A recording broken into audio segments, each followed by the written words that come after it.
Salut tout le monde! Avant de commencer la vidéo, je tiens à préciser que celle-ci sera en audio. En effet, moi je suis aveugle, donc c'est compliqué de me filmer. Là j'ai réussi, mais je vais pas rester dans cette position 20 ans. Donc du coup, je vous retrouve pour la vidéo en audio. J'espère que le contenu, lui, restera le même pour vous. Goodbye!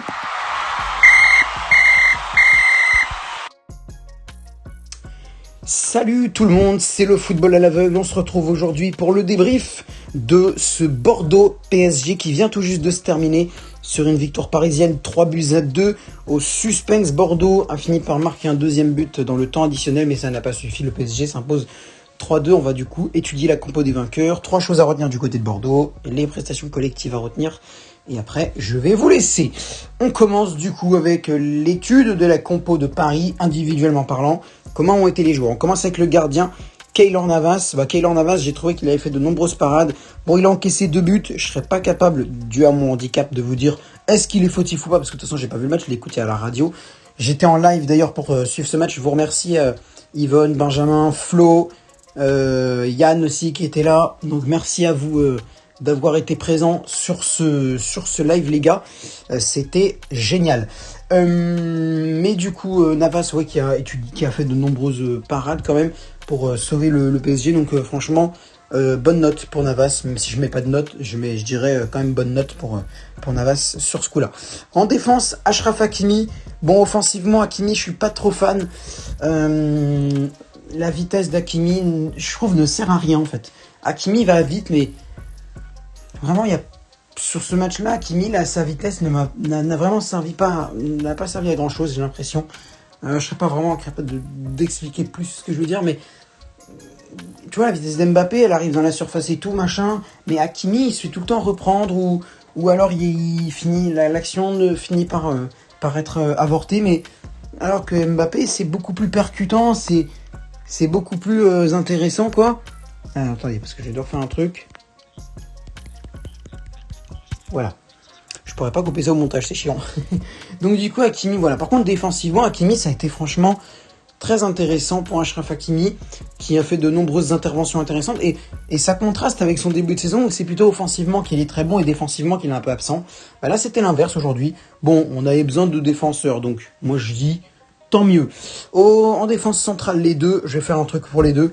Kerrer et Marquinhos, très bons tous les deux. Marquinhos, encore une fois, comme face à Leipzig, comme face à lui, comme face à beaucoup d'équipes, il t'a fait des interventions incalculables pour protéger la cage de Navas ou de Donnarumma dans d'autres cas de d'autres matchs. Mais là, il a encore été très très bon à Marquinhos, j'ai rien à dire par rapport à lui. Et Thilo Kehrer, bonne note cette fois-ci pour Thilo Kehrer. J'ai rien à reprocher, pas beaucoup de pertes de balles, si ce n'est même pas du tout, mais je pense que dire pas du tout sera un peu exagéré. Je l'ai pas vu.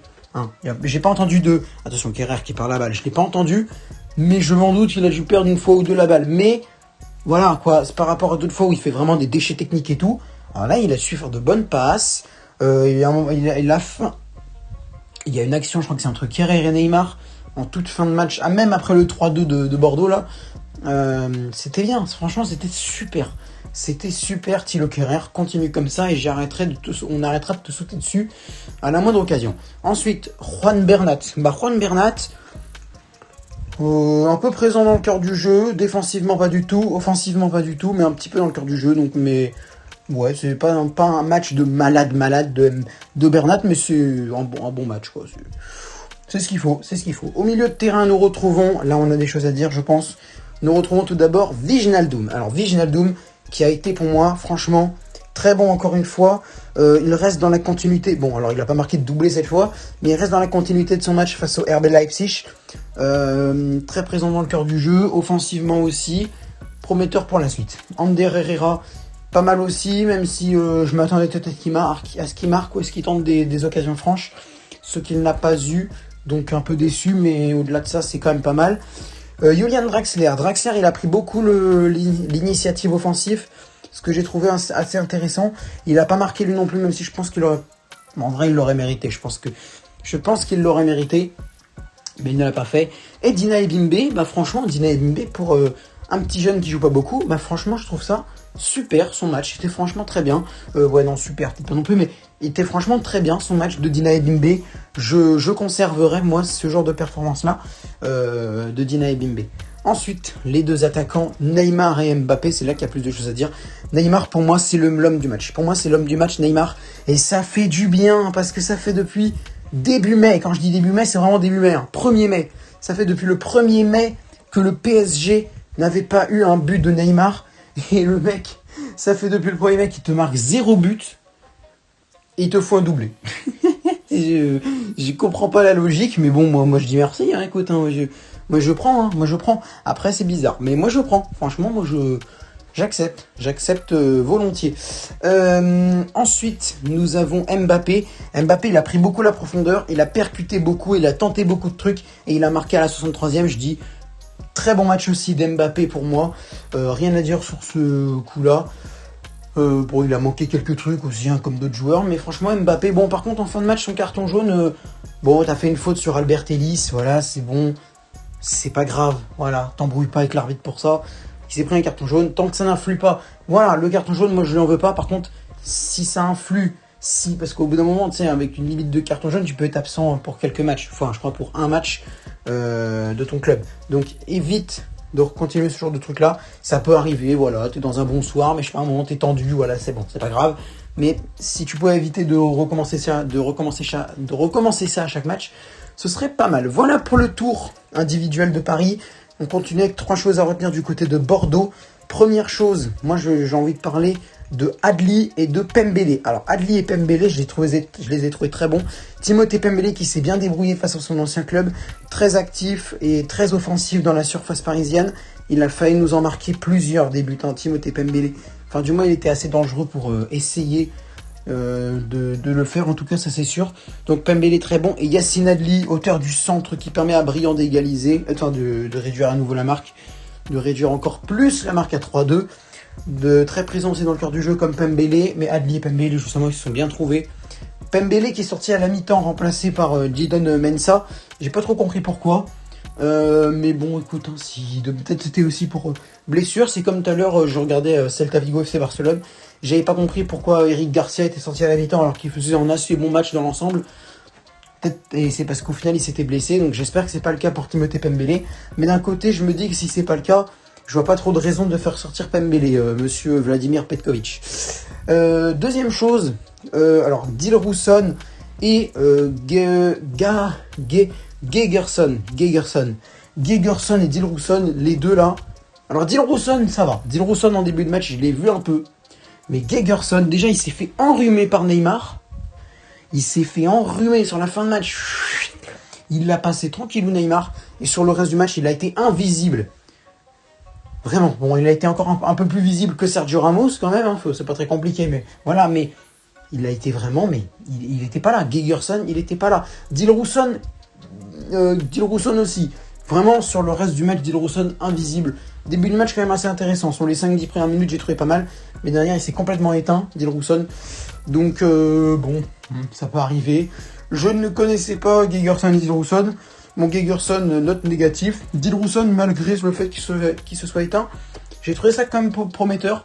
Donc Dilrosun à retenter, peut-être dans l'attaque bordelaise, en cas de blessure ou de machin. Par contre, il faut m'expliquer pourquoi vous n'avez pas foutu Samuel Kalou. Il y avait été tonnes de choix en attaque. Moi, j'aurais mis Kalou en attaque, j'aurais mis Briand, j'aurais peut-être mis Dilrosun, mais ouais, Albert Ellis ainsi, mais en tout cas, Ellis, Dilrosun, alors que t'as Kalou sur le banc. Moi, j'ai pas compris. À moins que Kalou revienne d'une blessure et qu'à ce moment-là, faut... Ouais, peut-être. Mais sinon, même Rémi Houdin, tu me fais une attaque très simple. Au pire, tu peux pas mettre Kalou, tu peux pas mettre Briand. Bah, c'est très simple. Tu me fais une attaque Ellis Houdin, voilà. Parce que là, Gegerson et Dilrosun, je les connaissais même pas, ces mecs-là. Comme j'ai dit, Gegerson, note négative. Dilrosun, quand même, note positive. Voilà. Et troisième chose, Jimmy Briand, l'ancien Guingampais, il a fait une très bonne rentrée. Il a marqué le deuxième but donc de Bordeaux. Et sinon aussi très actif aussi dans le cœur du jeu. Bon, moins que Adli et Pembele, mais assez intéressant. Collectivement parlant, côté Paris Saint-Germain, c'était catastrophique. Les 25 premières minutes du jeu étaient catastrophiques. Rien en offensif. Et défensivement, Bordeaux, il passait comme dans du beurre dans la surface. Notamment avec Pembele et Adli. Il passait comme dans du beurre. C'était un truc de malade. Et ça, je me suis énervé. Sur mon live, vous pouvez le voir le replay. Je me suis énervé. Je me suis beaucoup énervé sur ce coup-là. Côté Bordeaux, défensivement, j'ai trouvé quand même pas mal en soi. Offensivement aussi, bah, surtout offensivement. Surtout offensivement, justement appuyé par Adli et Pembele encore une fois. Voilà, c'est à peu près tout ce que j'avais à dire par rapport à Bordeaux et à Paris. Voilà les gars, c'est la fin de ce débrief. Si vous avez aimé m'écouter parler, n'hésitez pas à lâcher un petit like à la vidéo. N'hésitez pas à partager celle-ci si vous voulez partager mon avis à d'autres supporters bordelais ou parisiens, ou même à l'entraîneur bordelais pour lui conseiller de mettre Samuel Kalou la prochaine fois. Et aussi n'hésitez pas à vous abonner si le contenu vous plaît, bien entendu. Et le truc le plus important, oui, il y a un truc le plus important que les abonnés. Pour moi, il y a un truc plus important que les abonnés. C'est les commentaires. Les commentaires, n'hésitez pas à me donner vos avis en commentaire. Je vais m'évertuer à vous répondre de la manière que je le peux. N'hésitez pas à me donner vos avis à vous sur le match. Je vous répondrai dès que je le pourrai. Voilà, ça c'est le plus important. Encore plus important que les likes et les abonnés.